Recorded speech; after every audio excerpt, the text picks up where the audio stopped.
सूर्यदेव वो देखिए वहां, शिव मंदिर। देवराज, भोलेनाथ के शरणागत होकर हमें इस कष्ट के शूल से मुक्ति पानी होगी। ठीक कहते हो। त्रिशूलधारी त्रिपुरारी दया निधान ही हमारा उद्धार कर सकते हैं। आओ आओ, हम सब चलकर वहां उनकी स्तुति करते हैं। आइए।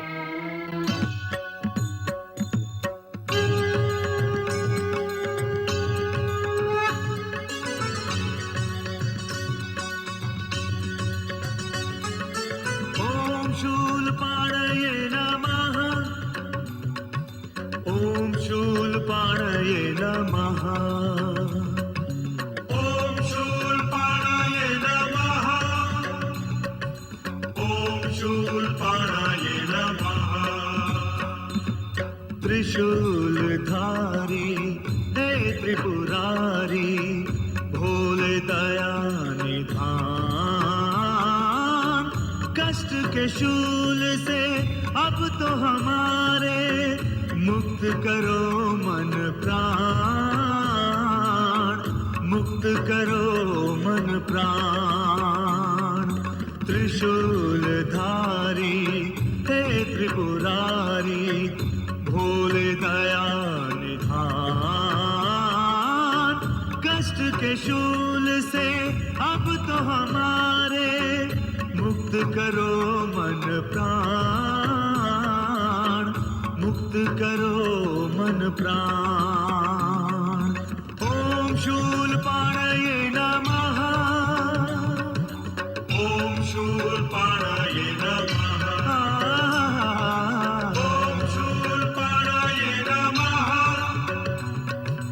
ओम शूलपाणये नमः।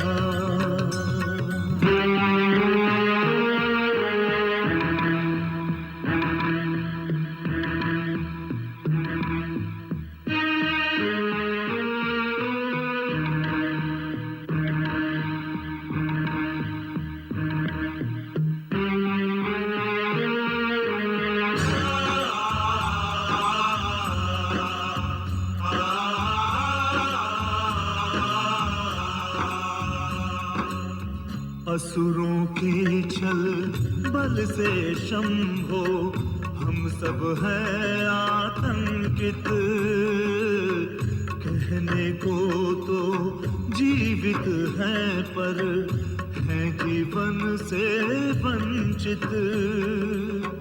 करके दया हम सब दुखियों को, करके दया हम सब दुखियों को, दो सुख का वरदान, दो सुख का वरदान। ओम शूलपाणये नमः। ओम शूलपाणये नमः। ओम शूलपाणये नमः। ओम शूलपाणये नमः।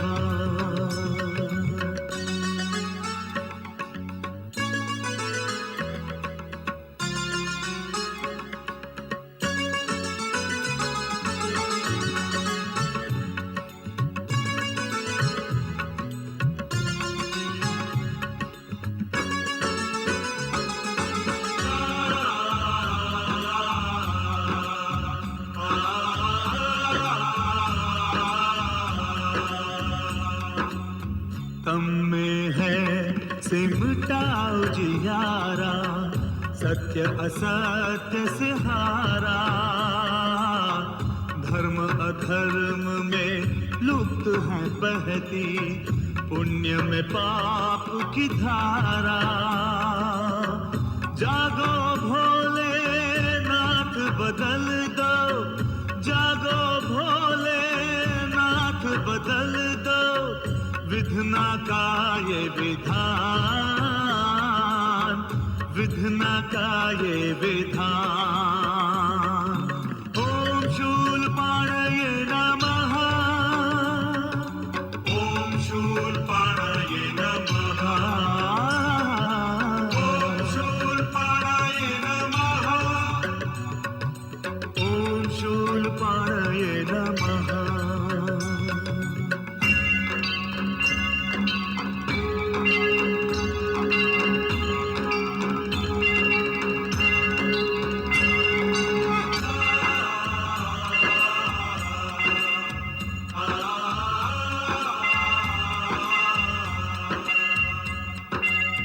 कृपा आपकी होगी सदा शिव, हर्ष विहर्षित होगा।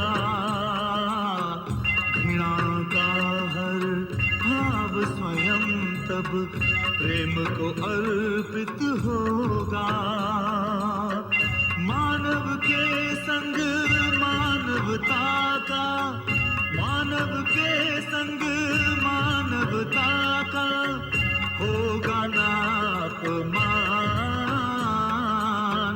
होगा ना अपमान। ओम शूलपाणये नमः, ओम शूलपाणये नमः, ओम शूलपाणये नमः, ओम शूलपाणये नमः। त्रिशूलधारी हे त्रिपुरारी, भोले दया निधान। कष्ट के शूल से अब तो हमारे मुक्त करो मन प्राण, मुक्त करो मन प्राण। त्रिशूलधारी हे त्रिपुरारी, भोले दया निधान। कष्ट के शूल से अब तो हमारे मुक्त करो मन प्राण, मुक्त करो मन प्राण। ओम शूलपाणये नमः, ओम शूलपाणये नमः, ओम शूलपाणये नमः, ओम शूलपाणये नमः।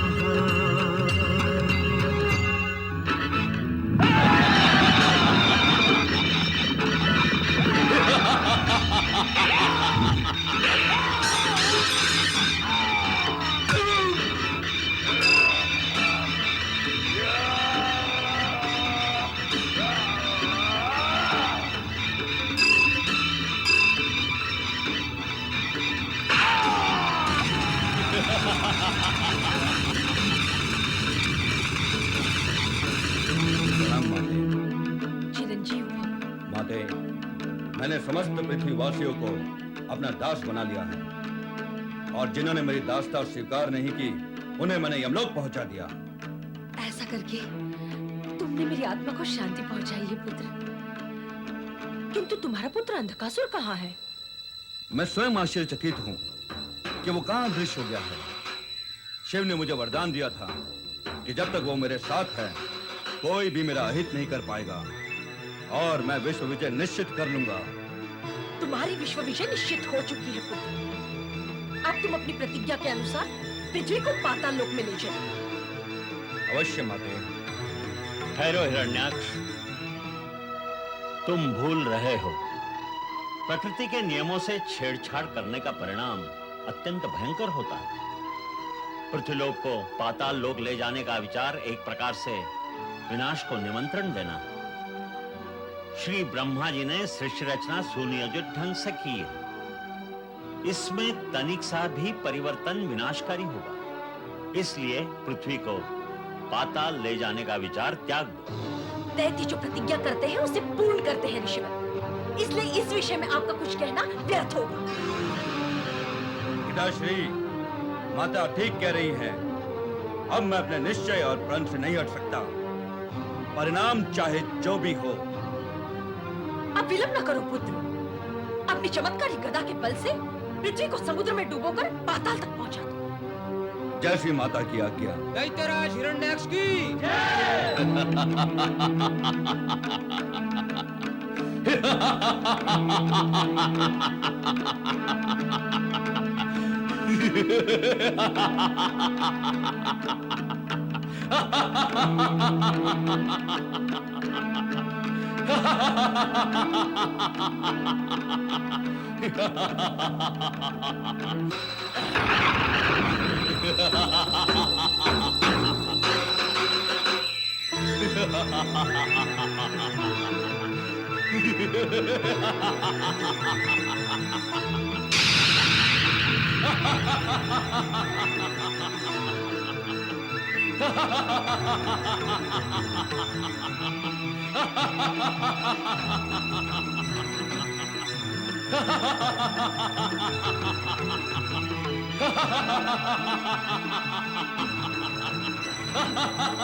पुत्र हिरण्याक्ष!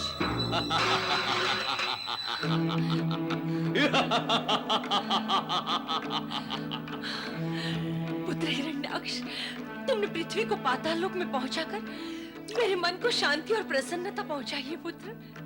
तुम धन्य हो पुत्र, तुम धन्य हो। पृथ्वी विजयी महाबली हिरण्याक्ष की पृथ्वी विजयी महाबली हिरण्याक्ष की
ये सब क्या हो रहा है स्वामी?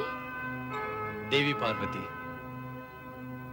तुम्हारी इच्छा अनुसार ये आनंद कानन काशी सृष्टि से न्यारी थी और न्यारी ही रहेगी। किंतु स्वामी, हिरण्याक्ष पृथ्वी सहित पृथ्वीवासियों को भी पाताल में ले गया। अब उनका उद्धार कैसे होगा? पाताल लोक से पृथ्वी का उद्धार करने वाले श्रीहरि तुम्हारे सम्मुख शीघ्र ही प्रकट होंगे। मेरे लिए क्या आज्ञा है विश्वेश्वर? भगवान श्रीहरि अवतार विधान के अनुसार अब वाराह का रूप धारण करके आपको पाताल लोक से पृथ्वी का उद्धार करना होगा। जैसी आपकी आज्ञा महेश्वर। असुरों ने आसुरी शक्तियों के आधार पर आसुरी गतिविधियों के प्रसारण के लिए सदा ही अन्याय, अनीति व अत्याचारों से पूर्ण कार्य किए, किंतु दिव्य शक्तियां सदा ही उनके मार्ग में अवरोधक रहीं। हिरण्याक्ष ने पृथ्वी को पाताल लोक भेजकर तथा उसके चारों ओर मल व विष्ठा का प्रसार करके ये मान लिया कि अब कोई देव शक्ति पृथ्वी का उद्धार नहीं कर सकेगी, किंतु तामसिक शक्तियों पर दिव्य शक्तियां सदा ही विजयी रही हैं। श्री हरि विष्णु ने पृथ्वी का उद्धार करने के लिए वाराह अवतार धारण किया।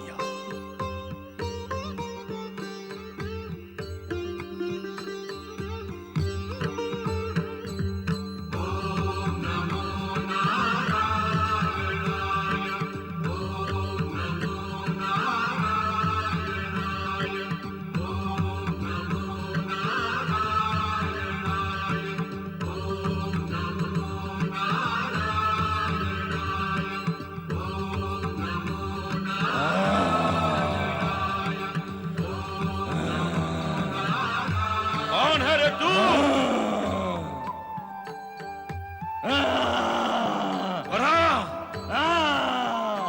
क्या ढूंढ रहा है तू यहाँ? तेरी मृत्यु को। मेरी मृत्यु को?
माता, ये जय जयकार आपके आशीर्वाद का फल है। तुम्हारा शौर्य और पराक्रम फलित हुआ है पुत्र। अब मुझे उस दिन की प्रतीक्षा है जब तुम तीनों लोगों पर विजय प्राप्त करोगे।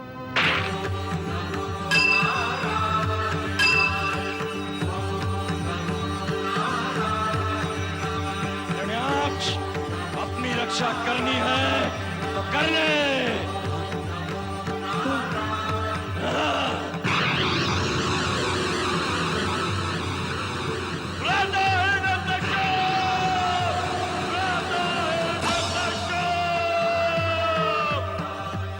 हिरण्यक्ष की पुकार।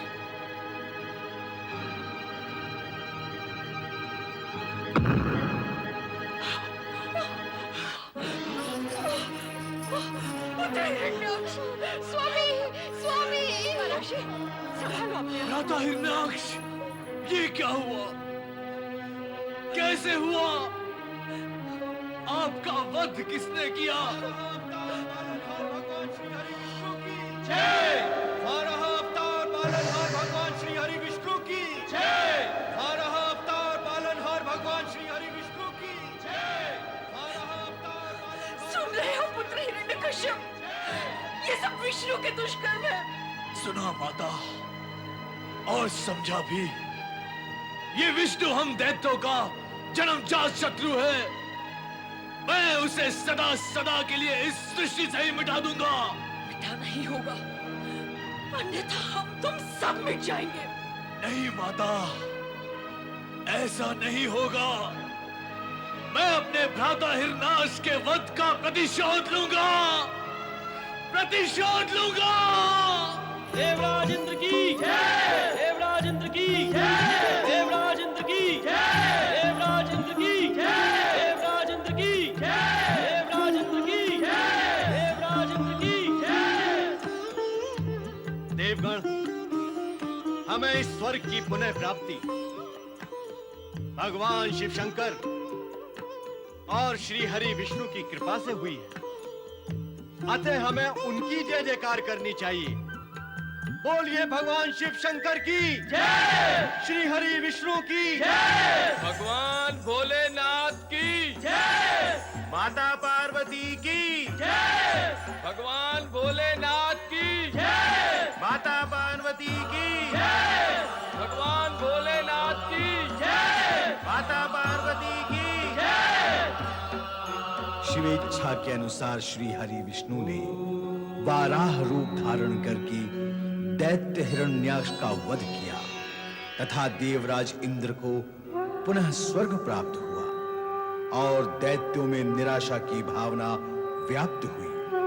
समय व्यतीत होने के साथ साथ दिति ने होलिका को जन्म दिया, किंतु न तो इससे दिति ही प्रसन्न हुई और न ही उसका भ्राता हिरण्यकश्यप, क्योंकि उसके मन में देवताओं के प्रति प्रतिशोध की ज्वाला धधक रही थी।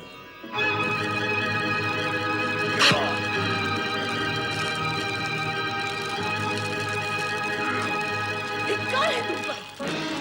माता, मत कहो मुझे माता। तुम मेरे पुत्र कहलाने के योग्य हो ही नहीं। तुमने दैत्य जाति को लज्जित ही नहीं, कलंकित भी किया है। मैंने कलंकित किया है दैत्य जाति को। हाँ हाँ, तुमने। देवताओं ने और देवताओं के हित चिंतक उस विष्णु ने तुम्हारे बड़े भ्राता हिरण्याक्ष को पाताल साम्राज्य से और तुम्हें स्वर्गलोक के साम्राज्य से वंचित कर दिया, और तुम कुछ नहीं कर सके। उस छली कपटी विष्णु ने तुम्हारे भाई का वध कर दिया, तब भी तुम कुछ नहीं कर सके। अरे ये कैसी विडंबना है कि दैत्य जाति की संतान होकर भी तुम अपने भाई की वध का प्रतिशोध भी नहीं ले सके। तुमने सब कुछ चुपचाप सहन कर लिया। नहीं माता, नहीं, मैंने चुपचाप कुछ भी सहन नहीं किया है। मैं अपने भीतर ही भीतर छटपटा रहा हूँ। अपनी इस पराजय के अपमान से तड़प रहा हूँ माता। अब भी समझ नहीं पा रहा हूँ कि मैं क्या करूँ, कैसे करूँ, इन देवताओं से अपना प्रतिशोध कैसे लूं। माता, कृपया आप ही मुझे कोई मार्ग दिखाइए। मैं दिखाऊं मार्ग? तो सुनो पुत्र, असुरों को एकत्रित करो और अपनी शक्ति बढ़ाओ। पृथ्वी पर फिर से दैत्य जाति का एक छत्र राज्य स्थापित करो। तत्पश्चात स्वर्ग पर आक्रमण करो। इंद्र से उसका सिंहासन छीनकर स्वर्ग पर अपना अधिकार करो। मैं जानती हूँ मेरे पुत्र होने के कारण तुम्हारे अंदर अपरिमित बल और शक्ति छिपी हुई है। इसलिए जब भी तुम अपनी पूरी शक्ति के साथ शत्रु पर आक्रमण करोगे तो वो तुम्हारे सामने अधिक समय तक नहीं टिक पाएगा। महाबली दैत्यराज हिरण्यकश्यप की, महाबली दैत्यराज हिरण्यकश्यप की। दैत्यराज की जय हो। जय हो माता। ध्यान दे दैत्यराज हिरण्यकश्यप, ध्यान दे कि पर्वतों, पृथ्वी और पाताल के कोने कोने में छिपी हुई असुर सेना आपकी सहायता और सेवा के लिए आपके राज्य में एकत्रित हुई है। इसलिए आप पुनः पृथ्वी पर अपना साम्राज्य स्थापित करें दैत्यराज, अपना साम्राज्य स्थापित करें। सेनापति दुंदुभिनाथ, हम तुमसे अति प्रसन्न हैं। तुम छिपे हुए असुर सैनिकों को अपने साथ लेकर आए हो। अब हम मिलकर शीघ्र ही पृथ्वी पर दैत्य साम्राज्य की स्थापना कर सकेंगे और अपने शत्रुओं से अपनी पराजय का प्रतिशोध भी ले सकेंगे। जाओ, दैत्यराज हिरण्यकश्यप का तिलक करो।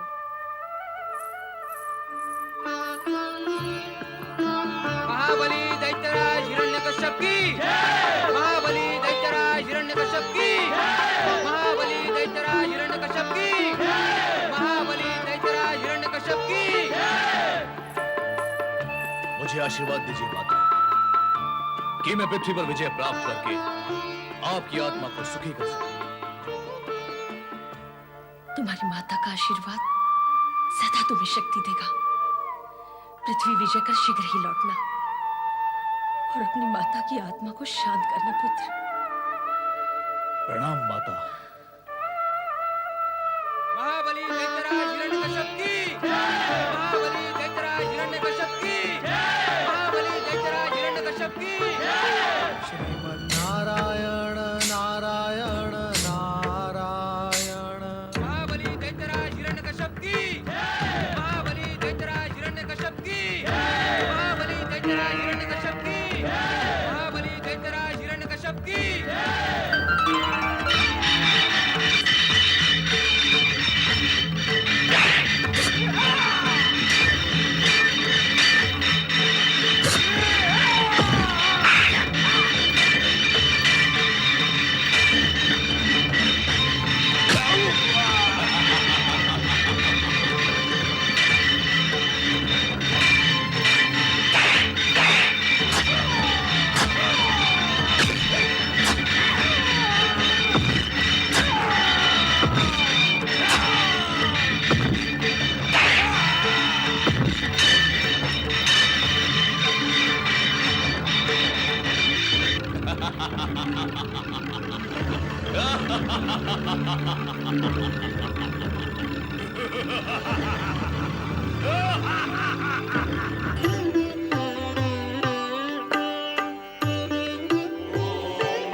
लक्ष्मीपति, आप ही की कृपा से हमें पुनः स्वर्ग का साम्राज्य प्राप्त हुआ है।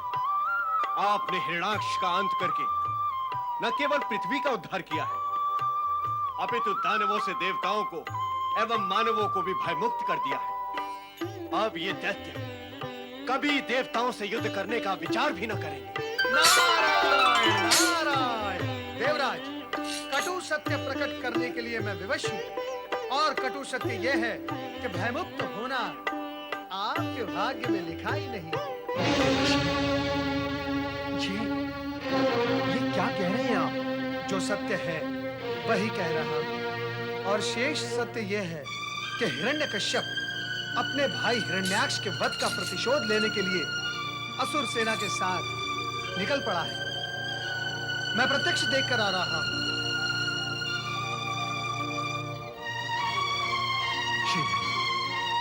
श्रीहरि, अब क्या होगा?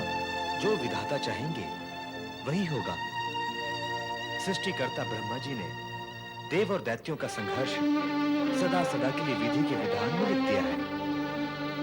इसलिए आपको तो सदा ही दैत्यों से संघर्ष के लिए तत्पर रहना चाहिए। प्रभु, आपकी कृपा होते हुए भी हमें ये कष्ट और पीड़ा भोगनी होगी। देवराज, विधि के लेख को मिटाना तो हमारे वश में भी नहीं है, परंतु इतना अवश्य कह सकते हैं, दैत्य शक्ति जब चरम सीमा पर आ पहुंचेगी तो देव रक्षक और धर्म रक्षक होने का अपना कर्तव्य हम अवश्य पूर्ण करेंगे।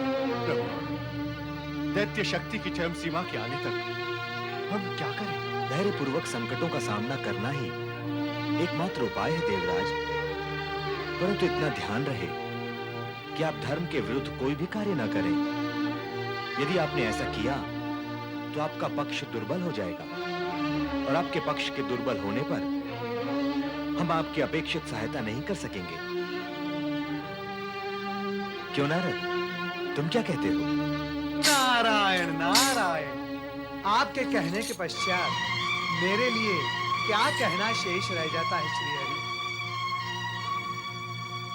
किंतु इतना अवश्य कहूंगा देवराज कि आप कायरता, कपट और क्रूरता से सदा दूर ही रहें तो आपका कल्याण ही कल्याण होगा, और भगवान श्री हरि विष्णु आपकी समुचित सहायता कर पाएंगे।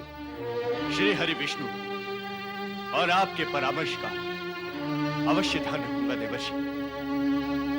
आज्ञा दें। श्री हरि, भगवान भोलेनाथ ने मुझे संकेत दिया था कि हिरण्याक्ष और हिरण्यकश्यप ये दोनों भाई आपके आगामी 2 अवतार होने के लिए कारण बनेंगे। इन दोनों अवतारों में से 12 अवतार ये तो आप धारण कर ही चुके हैं, किंतु अब दूसरा अवतार कब धारण करेंगे? नारद, तुम सारे जगत को धैर्य धारण करने का उपदेश देते हो और स्वयं अधीर हो जाते हो। धैर्य धरो,